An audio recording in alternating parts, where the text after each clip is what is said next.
امام علیہ الصلوۃ والسلام کی خدمت میں ایک شخص حاضر ہوا اور کہنے لگا، یا علی، بہترین عورت کون سی ہے؟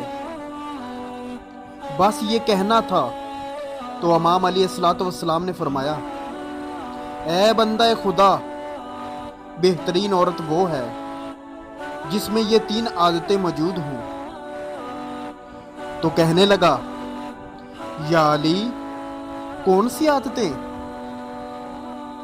بات جب یہاں تک پہنچی تو امام علیہ الصلوۃ والسلام نے فرمایا، پہلی عادت کہ وہ اپنے مرد کے عیب زمانے کے نزدیک آشنا نہ کرے، کیونکہ اللہ تعالیٰ نے عورت کو گھر کی باتوں کو چھپانے کے لیے پیدا کیا،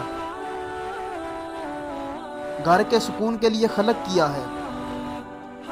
جو عورت گھر کی باتیں دوسروں کو بتاتی ہے، اللہ اس عورت کو پسند نہیں کرتا۔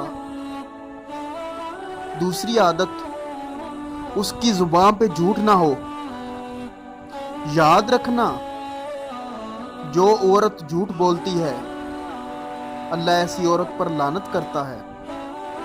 اور تیسری عادت کہ وہ اپنے مرد کے سامنے عورت بن کر جیے اور اپنے مرد کی غیر موجودگی میں ایک مرد بن کر جیے۔